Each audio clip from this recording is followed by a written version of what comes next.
As I was saying, so my camera decided to be a bitch. Yeah, whenever sharks appear in my dreams, I normally wake up. Sometimes it's because I've got cramp. I get the mental image of me being bitten by something, and it alerts me straight away. I need to wake up because I'm getting cramp in one of my legs. But I've had nightmares about sharks ever since I was like really young. Because you know, back in the 80s, you had Jaws on everything. And I can swim, but I can't swim well enough if I was being pursued by a shark. So I've always had a bit of a fear of being in water out of my depth, that I can't swim properly. I'm going to drown. I think I've had one or two occasions in my life where I have fallen into water. Unfortunately, someone saved me. But it's just a horrible sensation of being completely powerless. Emotionally, I get the same effect when I see my dad at the moment, that he's in a lot of pain. I hate to see people in pain. I want to alleviate that pain, but there's nothing I can do about it. Yeah. Yeah. Anyway, the dream, I can remember patches as well. For some reason, it was like I was in a rubbish dump early in the dream. But it wasn't a rubbish dump as in filthy. It was literally like a street in India. Everything was stacked on top of each other. Tons of cardboards and papers and things. And there was a woman who wasn't fantastically pretty, but she was acting as a prostitute, and there was a man bothering her, and I had emotions of wanting to protect her but not get involved, and all the people in the street were being bitchy to her. Don't know what that was. I'll try. Also meeting people on a beach that looked like looked like another city dump. It was a beach, but it was a stony beach, and there were loads of bits of rubbish washed up on it. And there were three women who looked quite attractive from a distance, because in my dream my glasses were falling apart and the lens kept dropping out, and I kept having to push them back in. And they looked beautiful from a distance because my eyesight's bad. But the closer I got to them, their skin looked like they had severe psoriasis. And they were all smoking, and they were all what I thought was sexy clothing. When I got close, was like sort of beer bellies sticking out of jeans and t-shirts that weren't covering up properly. And then for some reason I saw them again just as I was walking away, and they painted their face in that sort of mortis thing from Mexico, you know, with the skulls and all that. And they were beautiful again. I couldn't work out what that was about.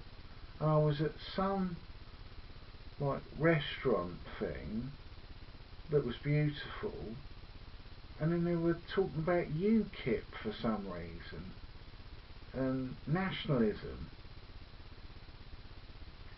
and all the people, middle class and upper working class people, and they're all, I didn't want to be near them because they're all talking about really boring things that I don't find interesting at all, like mortgages and how much their car costs and things like that. Real materialist stuff.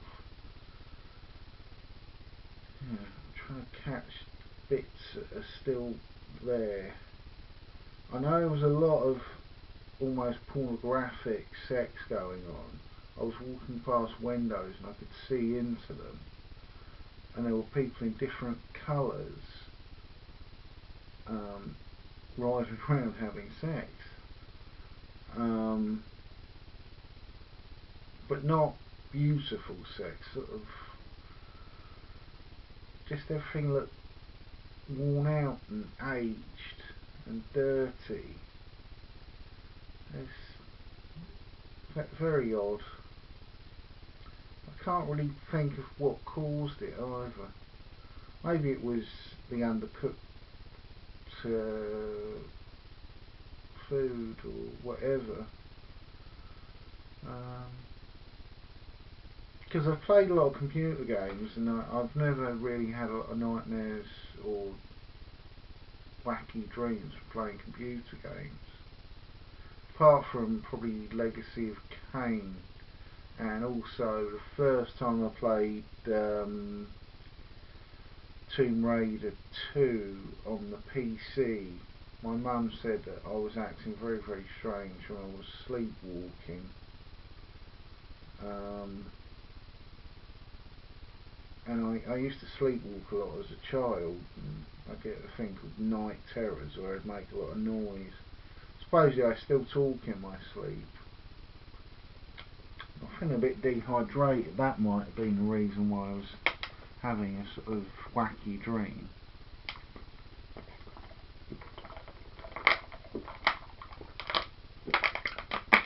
But it's strange that not many dreams carry over when I wake up. It was like I was looking at the ceiling and I could see the little light, but it was opened up and everything around me. Normally when I take my glasses off and look in darkness, I see little spots of colour because of my eyesight. But it looked like a tapestry of interconnecting shapes and shapes within shapes, and it was really wacky. It was like, I can remember seeing images like that when I was at raves, and yeah, it was really strange. I'll have to do this again if I have any more crazy dreams. I do know that certain women reappear who look really beautiful. That was something else. Now I remember, I was at a party and there wasn't enough chairs, so whenever someone would stand up and talk about something, someone would nick the chair.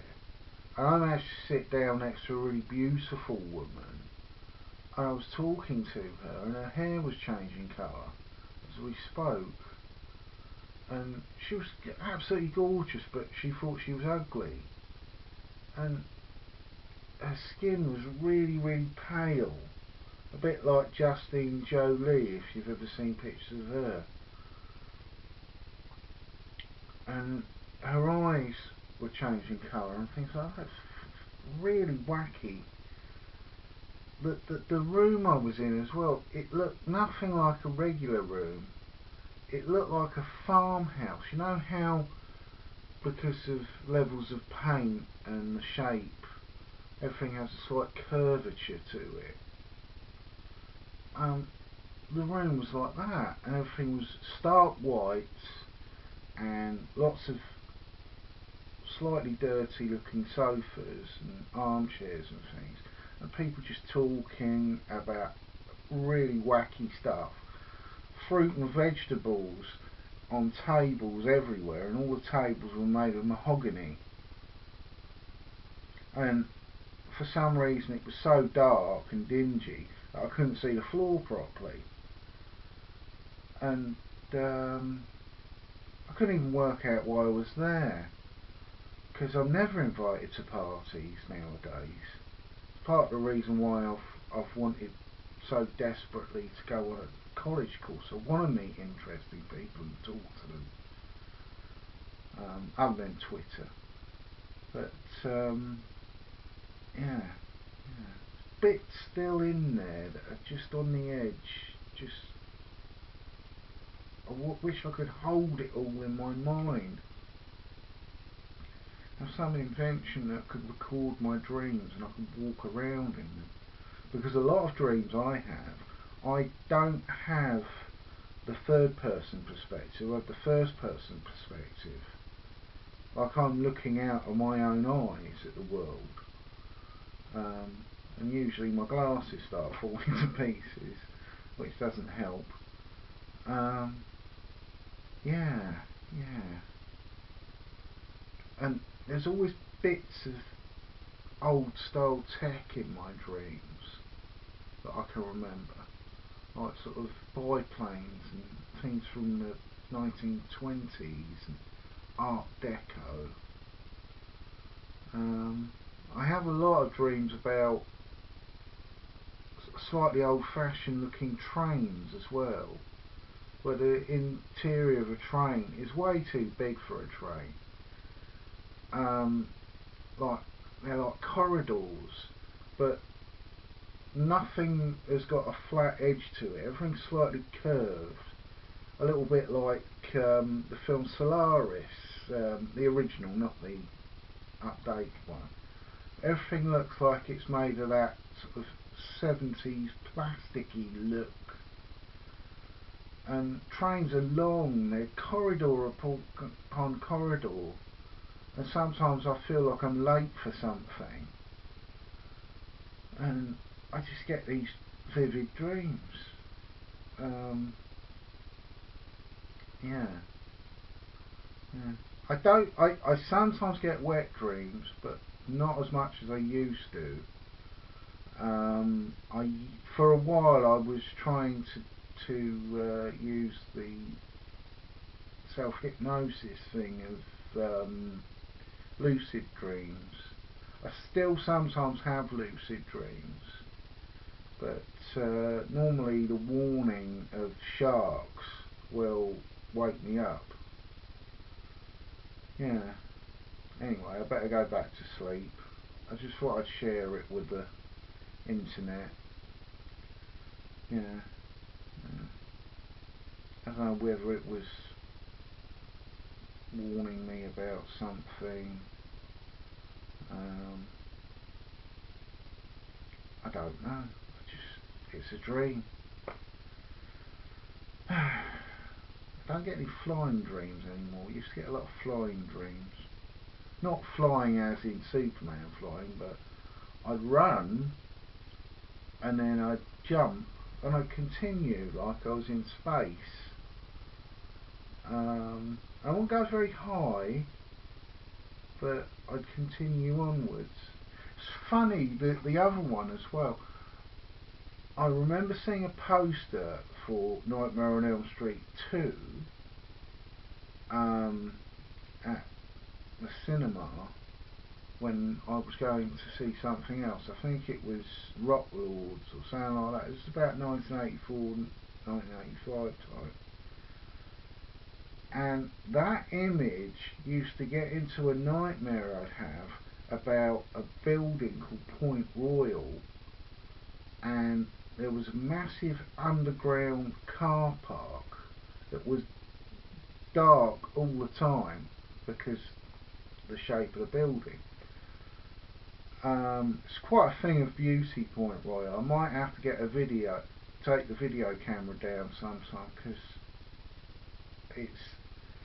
it's a piece of 60s architecture which I always found very beautiful. But the underground car park, we used to play around the place because it was such a weird shape when I was a kid. And the underground car park was always dark. Doesn't matter what time of the day it was always dark down there. And my nightmares, I'd be trapped in the underground car park.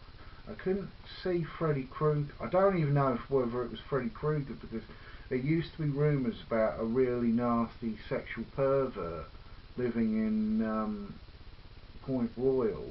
I don't know whether it was a story that adults would tell the children so they wouldn't be bothering them by going in the underground car park all the time. That made its way into my nightmares.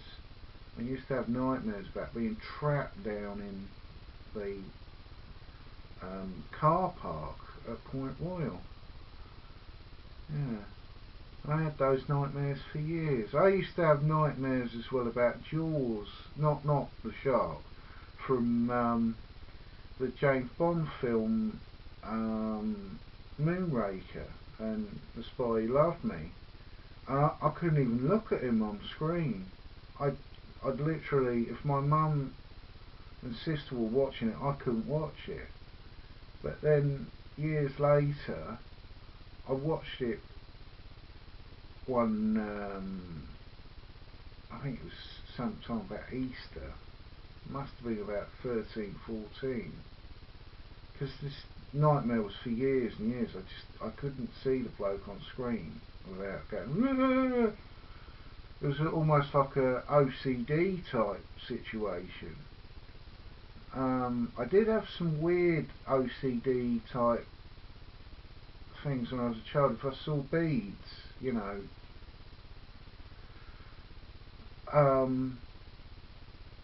it would make me feel like I was going to vomit, and it was really weird. And nowadays, I think it's pretty obvious it was OCD, but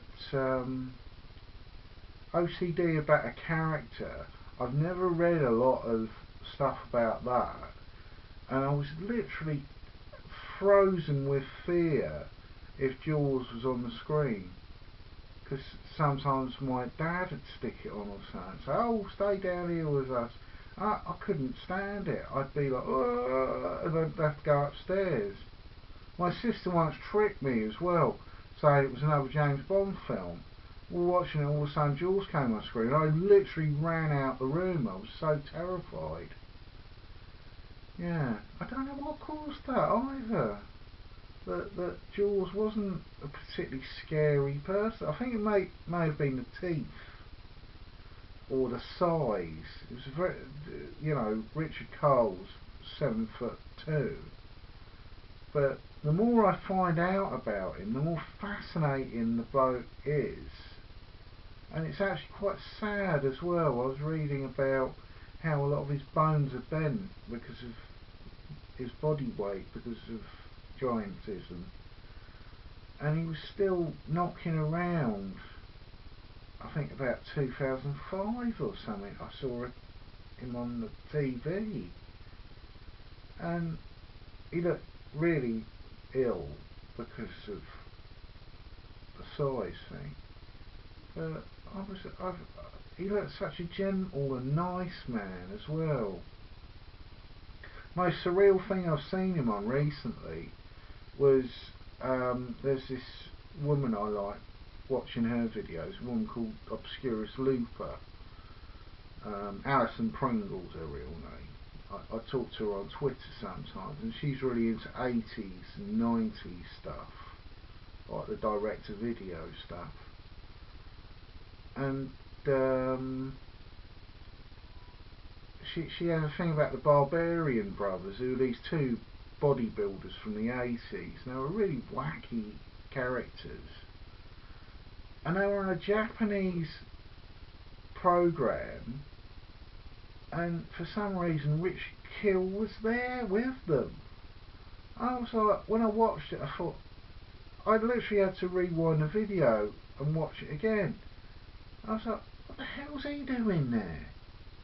You know, I know that the Japanese do latch on to big people, like Bob Sapp, who's a MMA fella, who, he did wrestling, but he wasn't really great at it. And he was such a massive figure in Japan in, I think it was about 2004, 2005. But it was very strange. Yeah. And a likeable bloke as well, Bob Sapp. Maybe that was it, because he's such a likeable fella. But yeah, it's very strange sort of phobias. I've got phobias about spiders, but you know, a lot of people get phobias about spiders. They get phobias about sharks, and someone said, "Oh, well, that's not a phobia then, because a shark can kill you." But you know, I think it's a phobia, because as soon as it appears in a dream, I wake up. Oh, stomach going. Yeah.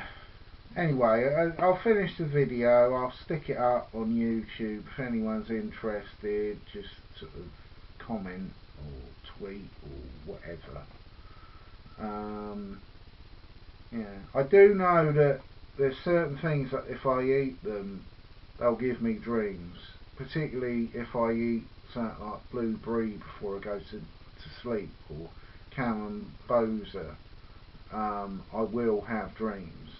And sometimes I've done it on purpose when I know that the next day I don't have to go to work. I'll sometimes, if I'm feeling depressed, I'll watch a load of cheery stuff, like 1950s type movies, or 1940s ones like It's a Wonderful Life. I'll have some blue cheese, go to bed, and usually I'll wake up with after having a dream about being maybe a family man, having loads of children and grandchildren and great-grandchildren, and I wake up the next day and I feel like $1 million.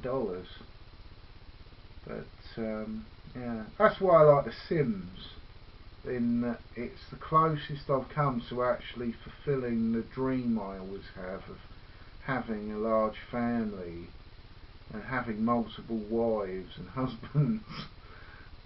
And having huge progeny, and not being feared as the head of the house, just being head of the house.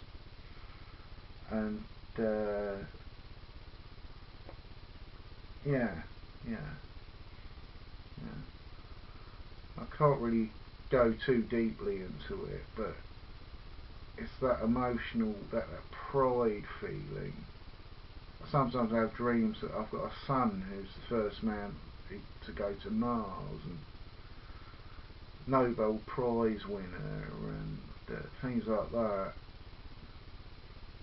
But yeah, I've always wanted to live a life not tied down by the nuclear family idea, because I don't agree with it. I don't believe that a man or a woman should have one husband or one wife. I think monogamy is ridiculous. None of the other apes practice monogamy. Usually it's limited to birds mostly, but practice monogamy, and that's not because of a genetic reason. Usually it's a physical reason, in that you know, a mother in the wild, unless they're at a certain intelligence level, if they come across babies, they'll just ignore it and fly off, or in some cases eat the offspring of another animal. But apes, I know, I've seen it with orangutans in particular, will take care of the young of another creature entirely. There's this amazing video of an orangutan looking after tiger cubs, and she's playing with them, and she's friendly with them. I saw one as well about an orangutan who likes swimming, and saw a dog who was a stray, and they became friends. And the zoo staff kept trying to get rid of the dog and say, "Go home, go on," because it's a sanctuary in I think it's in Thailand or something.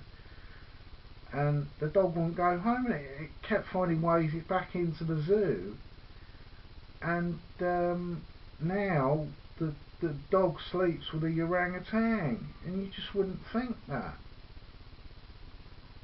Anyway, I'm completely back in normal space again, and I'll go to bed now, and hopefully I'll probably just wake up. It might be a touch of I don't know what. All I know is it was one of the most vivid dreams I've had in a long, long time. This is years ago, long time. Anyway, I'll see you later.